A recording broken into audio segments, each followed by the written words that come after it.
It came without warning, and it spreads like wildfire. But until today, its origins remain a mystery. The 2019 novel coronavirus is very unusual because it seems to spread much easier between both of us, between individuals. Since it was first discovered in Wuhan, the capital city of China's Hubei province, late last year, the virus has killed more than 1,200 people and infected at least 45,000 others worldwide. For every single person who is affected, it seems as if there's going to be up to 3 or maybe 4 other persons who could also be affected. 大年初一那天，其实相对来说还是比较乱的，因为刚开始出来，大家比较恐慌，然后来的人非常多。 Wuhan and other surrounding cities have now been placed under a lockdown in a frantic effort to contain the spread of the virus. Some 60 million residents have also been effectively cut off from the outside world. 就一直哭，因为已经很担心，一定是疫情已经到一个非常严重的情况，才会出现说封城这么一个策略。 What exactly is the 2019 novel coronavirus? Can the spread of this highly infectious disease be contained?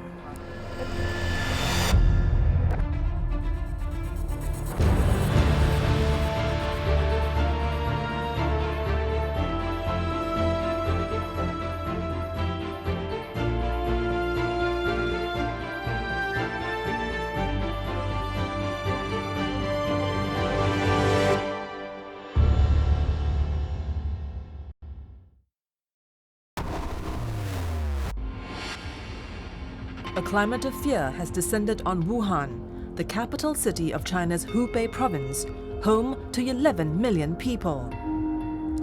Many are asking, will they be the next victim? If so, when? They also can't bear the thought of losing their loved ones as a mysterious but lethal virus wreaks havoc in the city.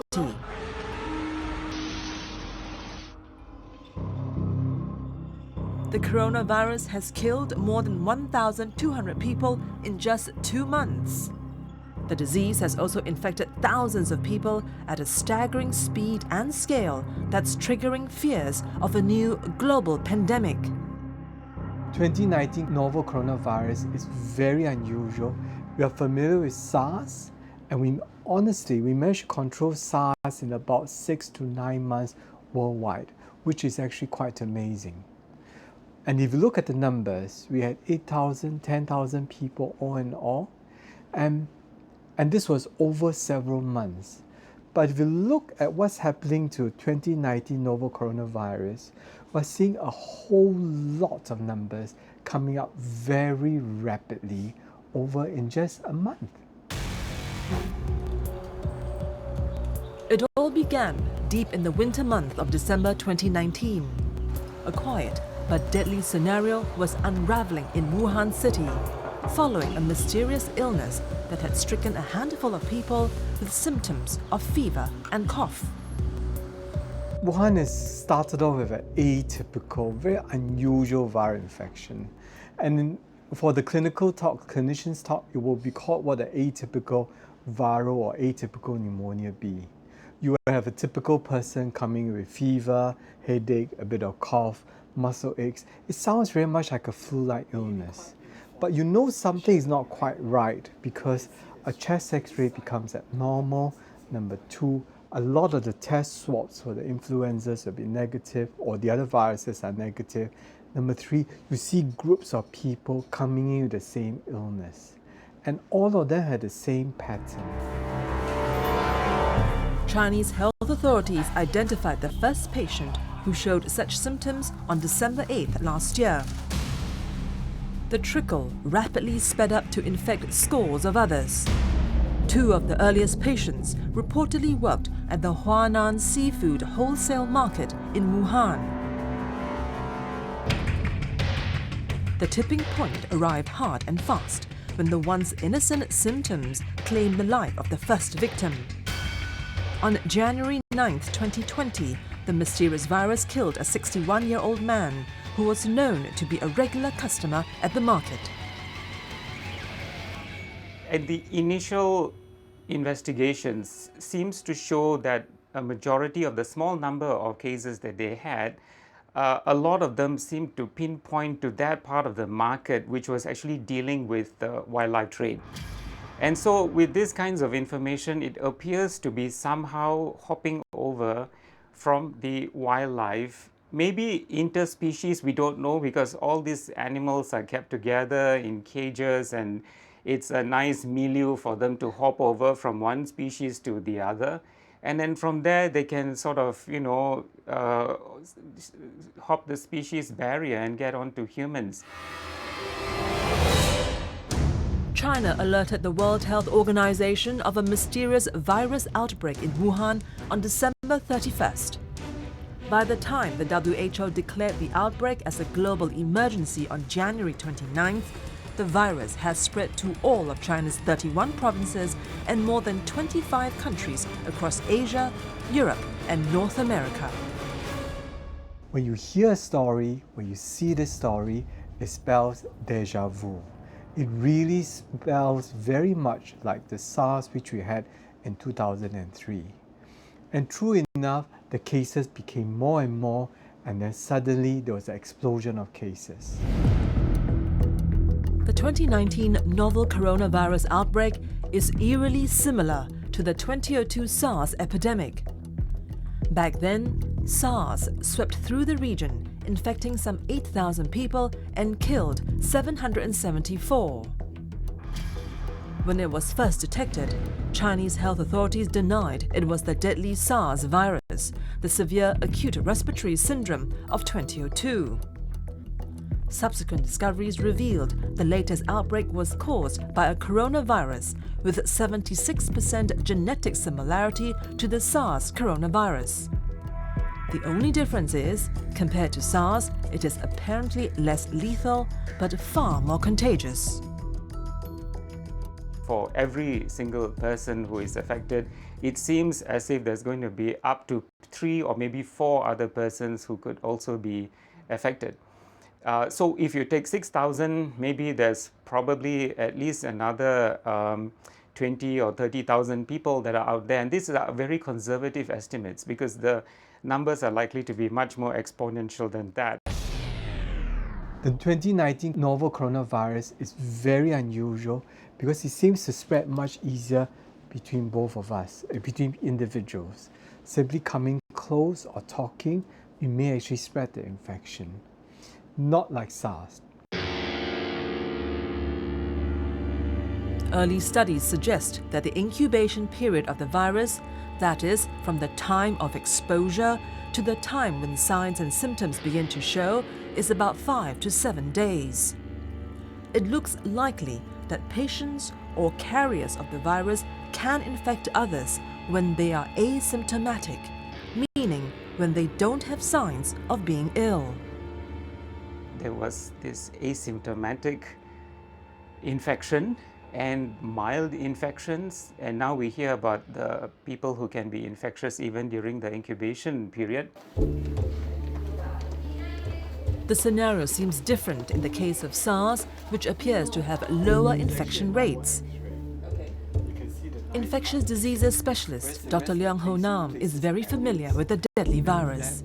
He was, after all, a former SARS patient himself. He contracted the virus back in 2003 while tending to a female patient who flew into Singapore from Hong Kong. Infection of patients with SARS happen best in the second half of the illness, after the first 7 days. In other words, if I fall sick and I can confine myself in the first 7 days, I can effectively prevent the spread of the virus to the next person. But 2019 novel coronavirus is different. You can actually find the virus in people who have no symptoms, and it's postulated by the Minister of Health in China himself that these asymptomatic individuals, these individuals with no symptoms, can spread person to person. And we don't even need to wait till the 7 days. before symptoms onset. Disease may spread even before the onset of illness. This allows the virus to propagate very quickly across large swaths of area, many people, and hence we are seeing these numbers of unprecedented spread of infections. Coronaviruses are common in many species of animals, such as camels, cattle, civet cats, and bats. On occasion, the virus strains mutate and spread from animals to humans. This jump was evident in the case of SARS in 2002, in the Middle East Respiratory Syndrome, or MERS, in 2012, and now in the 2019 novel coronavirus. As it turned out, the suspected ground zero of the outbreak, the now shuttered seafood market in Wuhan, was also dealing in legal and illegal trade and consumption of exotic wildlife. The cages do not get changed and the poop is allowed to circulate. So you are breeding the ultimate virus that one day will adapt well to the animals that are there, that one day will adapt to the humans that keeps coming in contact. One day the right mutation will happen where the receptor fits nicely well into the humans and in turn allow person-to-person transfer. But exactly which animal and what was the reservoir and so on and so forth, of course that will take some time for us to get to know. It took a while for us to figure that out for SARS as well. It took some 10 months, if I'm not mistaken. So this is going to go on for a bit. The situation is evolving so quickly. The virus is getting stronger, the number of infections are likely to rise. So I think we just have to be psychologically prepared that this can get worse than SARS. How are ordinary people reacting? How are the healthcare workers on the front line coping? 一直都没有喝水，没有吃饭，这样子熬过来的。因为那段时间其实整个人状态都不是特别好，一直都有担心。然后4点多钟起来的时候，看到封城的那个消息，我马上给我妈发，然后打电话。我记得我那个电话一开头就是哭。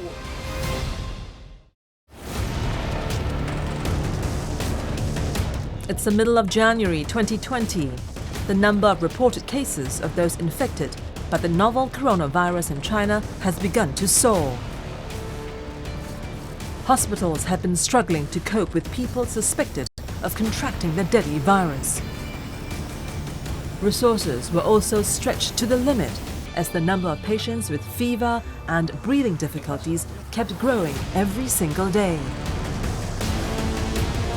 因为我觉得作为一个护士，我觉得在这种时刻我们是责无旁贷吧，一直都没有喝水，没有吃饭，这样子熬过来的。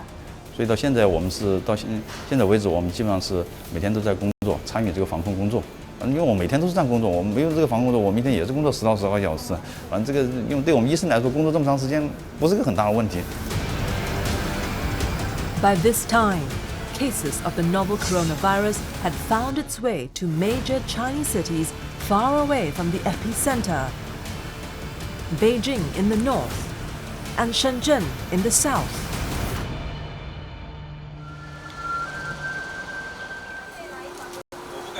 Zhou Cui-Cheong is a senior nurse at a pediatric ward in Shenzhen.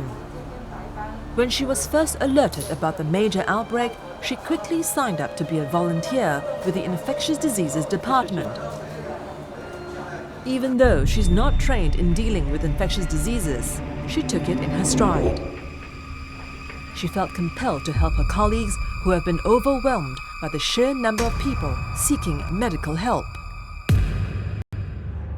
因为这个时候感染科发热门诊本来的护士是很少的，他们只有3个人，那肯定是需要全院护理人员来支援他们。When she learnt about the virus outbreak, it was just days before the Chinese New Year holidays. Many of the hospital staff were already on leave. that contributed to the shortage of healthcare workers, and it was a matter of time before chaos started to surface in the already rapidly deteriorating situation. 大年初一那天，其实相对来说还是比较乱的，因为刚开始出来，大家比较恐慌，然后来的人非常多。当天来的人，我是值白班，8点到16点，当时来了，有100多个人。当然看诊的没那么多，看诊放过去给医生看诊的估计有80左右。但是来了100多人，为什么有些人没看呢？是因为有些人是没有任何症状，没有流行病学史，然后他们也过来看了。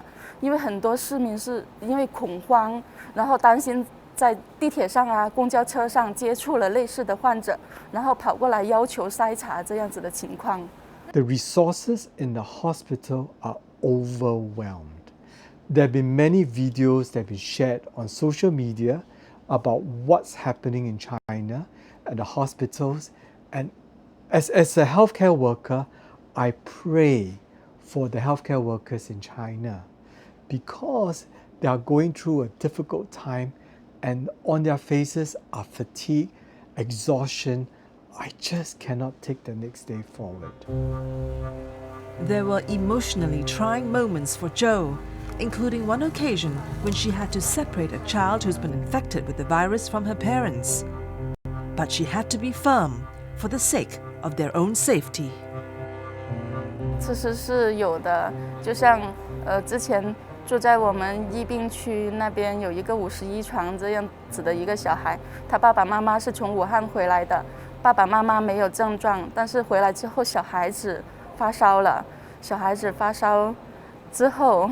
然后我们是因为现在形势是在比较严峻，然后我们是劝他爸爸妈妈是不要待在病房的，然后呢就只能由奶奶过来照顾，然后爸爸妈妈非常的焦虑，然后但是真的是我们真的就很不忍心叫他回去，但是又不得不这么做，就是为了保护大家所有人的安全。January 20th was a critical turning point in the way authorities dealt with the virus outbreak. For weeks after the virus first surfaced, authorities had insisted that the mystery virus was restricted to the animal vector.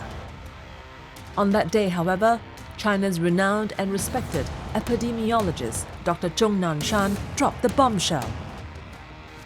In a TV interview, he confirmed cases of human-to-human transmission of the deadly coronavirus. That dramatically altered the way China dealt with the outbreak.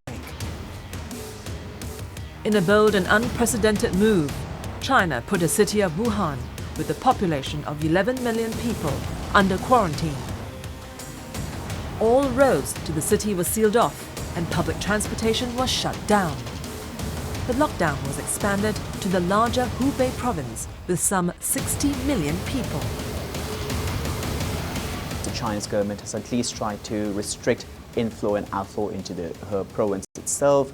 Travel outside China itself has been constrained, which has helped to at least contain the flow of people. They have extended the holiday period for the Chinese New Year as well. In a situation like this where you have an epidemic, mass hysteria can actually cause more problem than anything else. So sharing information earlier would have been a bit better. I think it's actually a very good strategy. And I think that they could only do this in China.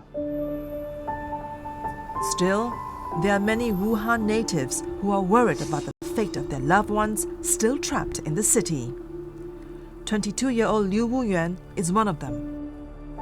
She has been working in Beijing for the last 1 year and was looking forward to return to Wuhan to celebrate the New Year with her family. But the long-awaited homecoming failed to materialize after news broke, confirming evidence of human-to-human transmissions. When her mother called her and told her not to return to Wuhan, she was heartbroken. Going home for the New Year was something she was eagerly looking forward to after being away from her family for a year. 是在钟南山院士那个采访，就是说会有人传人这个情况以后，我妈晚上赶紧给我打了一个电话，我记得特别深刻，是大概2点多钟，她跟我说，要不你真的别回来了吧，我思前想后，我觉得你就还是在北京待着吧，因为我是29号回去，然后初5就回来，她觉得太折腾，而且也存在一个人传人的风险，我当时还有点感冒，所以就觉得要不就待在北京会更安全一点，我一开始是不愿意就是待在北京的，还是想回家，对，但是因为家里一直坚持说就留北京比较安全，就没有回去了。She spent the New Year alone in Beijing. But that has not put her mind at ease as she kept thinking of her parents' safety and welfare. 基本上是保持1天2个视频，就是中午和晚上大概饭点的这个时间，然后跟他们视频看一下吃的怎么样啊，然后现在情况怎么样，然后跟他们再三的 check 有没有出门，就一定不能出门。有，我是4点多钟的时候起来，就是噩梦惊醒，因为那段时间其实整个人状态都不是特别好，一直都有担心。然后4点多钟起来的时候，看到封城的那个消息，我马上给我妈发，然后打电话。我记得我那个电话一开头就是哭，就一直哭，因为已经很担心，一定是疫情已经到一个非常严重的情况，才会出现说封城这么一个策略。然后当时也问过妈妈说，那我们接下来是怎么办？物资够不够啊？然后我看见网上有人说什么赶紧逃离啊什么呀，我妈就说哪儿都不去，就在家待着。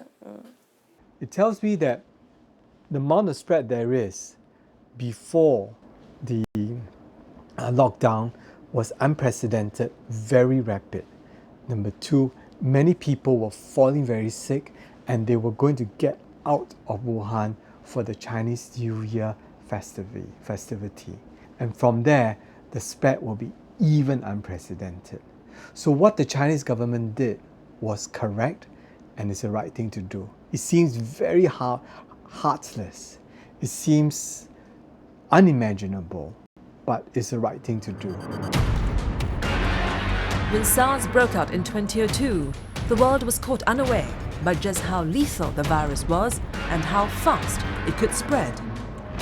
Today, the rapid spread of the 2019 novel coronavirus is just as alarming. Just days after the World Health Organization was alerted to the possible outbreak of a mysterious virus in Wuhan on December 31st, 2019, countries responded by ramping up their internal defenses against the possible spread of the virus. Singapore, for example, implemented thermal screenings at the airports for all travelers coming from Wuhan. It has since banned all Chinese visitors and foreigners with a recent history of travel to China. Today, on almost every continent, countries have taken similar steps of closing their borders to flights and foreign visitors from China as the number of infections outside China grows. There are more than 45,000 confirmed cases of the novel coronavirus in more than 25 other countries and territories. There are many problems, but one of the chief ones will be the global travel. Because, even if you say, let's not get people coming in from China, but then there are many people who are already affected outside of China. And these people are still traveling everywhere. And so we are still vulnerable. That is actually going to lead to a lot of asymptomatic people around the globe who cannot display symptoms, and then they have the possibility to transmit. Now, how infectious and how transmissible they are, we don't know. Painful memories of SARS have left a mark on the two Asian cities, Hong Kong and Singapore. They both suffered the biggest brunt of the respiratory illness outside mainland China. There were 299 deaths in Hong Kong and 33 in Singapore. But that painful experience has helped the region deal with the new deadly virus more effectively. The Hong Kongers were fabulous. The Hong Kongers administrators knew what to do. They were not hesitant in shutting down schools, declaring emergencies, and locking down the individuals. And in Singapore, where I am very, very intimately aware, we have been having annual drills of SARS-like viruses. We have been preparing this for the last 16 years, and enough said, we are now ready for the 2019 novel coronaviruses. You can see books and stacks of protocols that are written, what to do if this happens, what to do if you're not, where to identify areas for quarantine, where should people rest, where do we get extra staff from, what happens if the school were to close, what happens if nobody could work, where do you get this extra manpower? All these questions are answered way before this outbreak. Dr. Yu Zhijian is the chief physician of the Infectious Diseases Department in Union Hospital in Shenzhen. When he first heard of the mysterious virus, he was taken by surprise. 我们的同事也都在办公室看到微信上面报道武汉发生了新型冠状病毒的这个疫情，大家都觉得非常惊讶。当时只是觉得可能我们又多了一种传染病，没有料到疫情会快速的扩大。 He then set up an emergency response team in the hospital and recruited volunteer colleagues from other departments. 我是专业防控小组里面的成员，我跟医务科的是组织者，因为我们应对这场疫情，那么光靠我们传染科、感染科还有发热门诊，单纯的力量是不够的。 Another innovative strategy by Dr. Yu was to set up a telemedicine unit. The idea was to provide critical information to the people who were unsure if they were really ill, as well as to ease the burden of hospital staff due to the escalating number of admissions. 那么另外就是我们也按照现在的这个要求，开展了互联网医院的网上咨询平台。那么通过这个网上咨询，能够更加便捷地服务我们的患者。那么昨天一天的我们网上咨询量就有1600多条。那么这个网上互联网咨询平台的开建，极大地方便了患者的这个咨询，同时有利于消除公众对这个新型冠状病毒的疑虑。因为新型冠状病毒感染这个疫情爆发以来，有大量的发热病人涌入到了我们的门诊去就诊，给所有的这个接诊的医生、一线的接诊医生造成了一个很大的工作压力。在这个基础上的话，我们在前天晚上就紧急上线了这个关于疫情的一个免费咨询活动。我们可以除了在网页端进行回复之外，我们还可以用手机端进行回复。所以在我们的吃饭时间或者是休息的时间，我们就带着手机随时在线回复的。晚上的话，我们是6点钟左右就下班，但是我们带着手机端可以随时在家进行回复。然后实际上的话，我们最近几天都是工作到8点9点我们才回去的。然后的话，我们对外是说10点钟就结束了这个夜间10点钟就结束了这个咨询。实际上，只要我们有时间，10点钟之后甚至凌晨，我们都还在用手机端回复。 Zhou Cui-chung is also glad to be of assistance. The pediatric nurse even volunteered to go for emergency training to help handle patients who suffer from the new pneumonia-like virus. 知识培训的很好，我是一个儿科的护士，我前后接受了这种新型肺炎的培训，真的是不下于8次了。就这段时间，从年前到现在，不停地在接受这种培训。 这种还有防控措施这些培训的很多次，就医院非常重视这方面，也一再的强调员工要零感染。 China's continual efforts to ramp up treatment and containment measures also included the construction of 2 new hospitals in Wuhan. They were completed in under 2 weeks. Authorities recalled thousands of construction workers during the Chinese New Year holidays, doubled and tripled their salary, and they worked around the clock to build the 2 hospitals which provided 2,500 beds. Still, many challenges remain. At the heart of all containment strategy is the understanding of what doctors call the pyramid. At the tip of the pyramid, you have the persons who are symptomatic.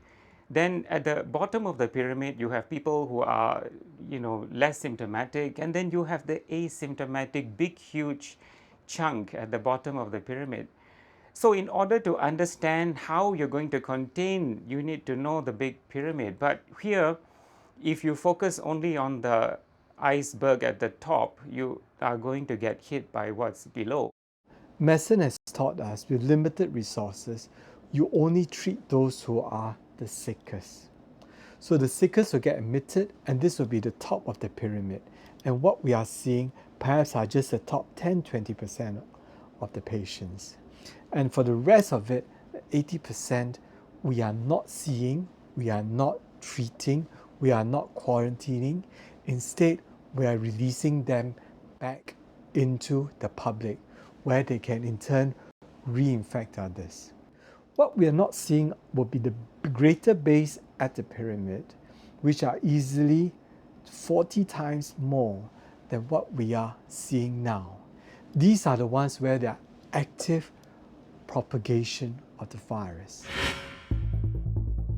Since the World Health Organization declared the novel coronavirus outbreak as a global emergency, international response has been swift.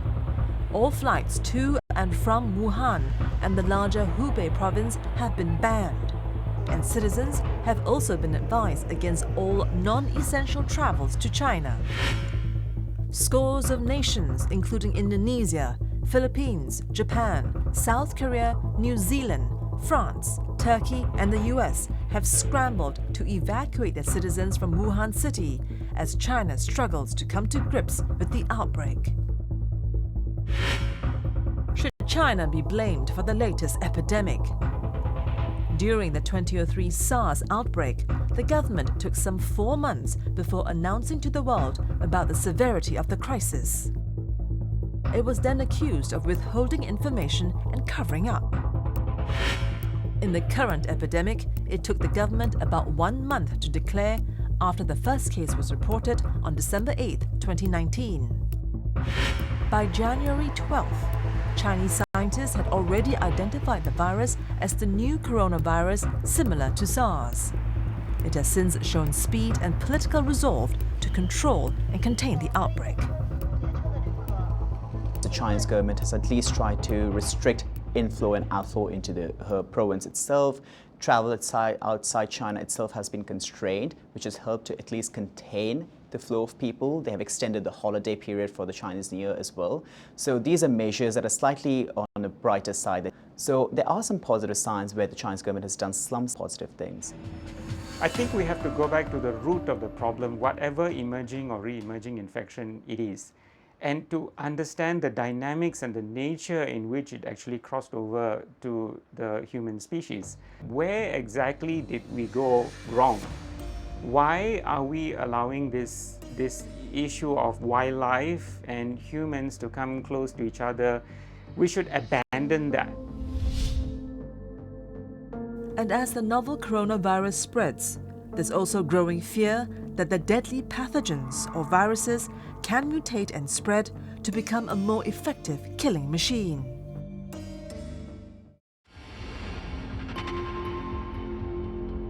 It's been more than 2 months since the first case of the new novel coronavirus was discovered on December 8, 2019. Streets in the typically bustling Chinese cities are eerily quiet and deserted. Such an unusual scene is now a common sight in the country, as fears grow over the spread of the deadly coronavirus, turning the once vibrant metropolis into virtual ghost towns. 而且很多人自觉的就在家里隔离，很多那些公园啊、景点啊都已经关闭了，就一直在家窝着，也没什么出门。Liu's response is typical for many Chinese. The fear of catching the virus has forced many people to avoid crowded places or engage in outdoor activities. 说实话，因为我没太出门，所以没太感受到。但是有一个生活细节，就是我妈当时跟我打电话的时候，她说：“你在北京就不要再说武汉话了。”你跟我打电话的时候，不要说武汉话，可能你周围的人经过的时候会觉得有一些异样，或者是怎么样。She is, however, more worried about the situation involving her parents and her friends. Despite all the assurances, they know that there's only so much they can do to protect themselves against the marauding virus, not knowing if and when it will hit them.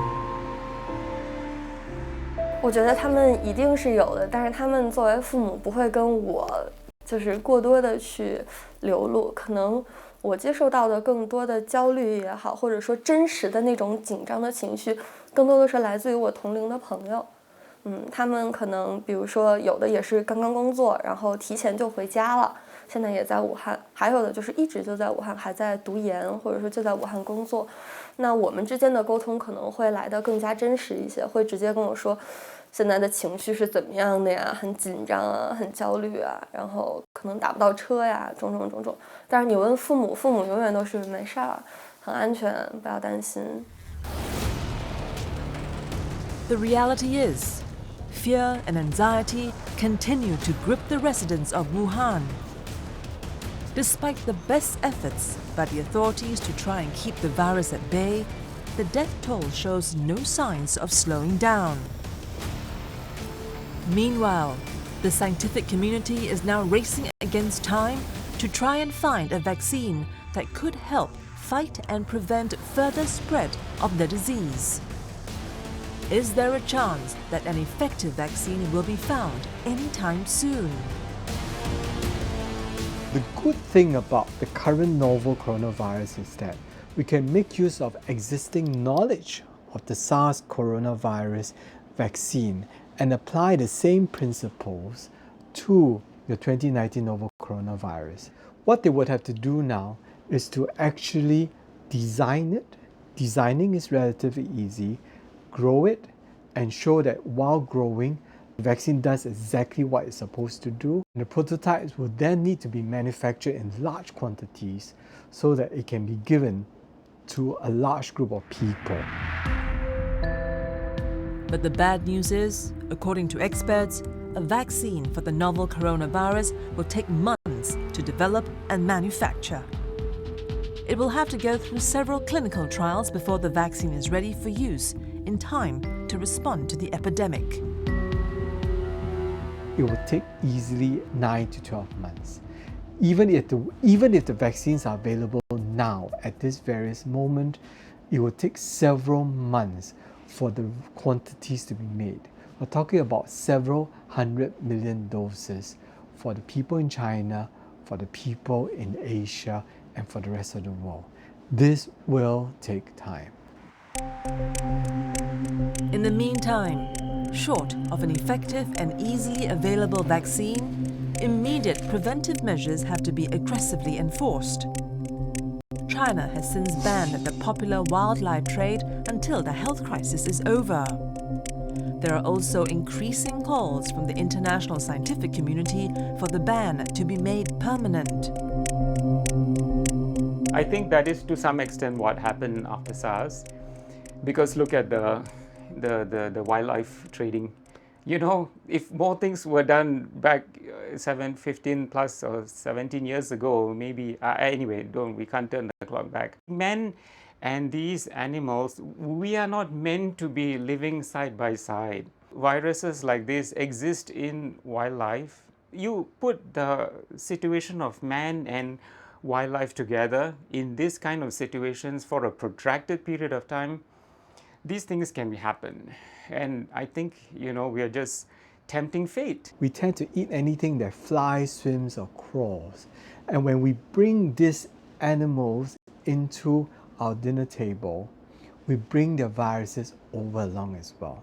Perhaps you, as the diner, will not need to see it because they'll be destroyed by the cooking. But the chef in preparation, the animal handler, the market that has to look after all these animals will invariably be exposed to the virus. And we saw that in SARS 2003. In 2003, they realized that the animal handlers encountered a form of SARS, a variant of SARS, before the original one came along, such that they developed immunity to SARS. And one way to counter this is what the Chinese government has done. It stopped exotic animals from being onto the dining table. Perhaps we need to relook at what we eat. But as the battle rages on to bring the virus under control, there are still many unknowns and questions that need to be answered. For example, how lethal is this virus? Where did it originally come from? How infectious is it? Will the coronavirus that's now spreading with frightening speed in China become a global pandemic? The reality is, the virus has so far killed more than 1,200 people. The death toll has even surpassed SARS, both in the number of fatalities and confirmed cases within a much shorter period. Still, there's hope that the worst will soon be over. It's just a question of how and when that will happen. For those currently at the front line of the battle against the novel coronavirus, the risk is still far greater than previously imagined given the scale of the infections. Still, nurses like Zhou is confident that China will turn a corner and that the battle will be won, sooner or later. 我觉得我很有信心，因为大家都可以看到现在那个宣传做得非常好。目前公共场所，包括地铁、公交、超市，包括小区，都每个人都戴上了口罩。其实这就很大的阻挡了病毒的那种传播。我觉得这点非常有效，而且很多人自觉的就在家里隔离。 很多那些公园啊、景点啊都已经关闭了。从这点出发，反正我感觉非常有信心。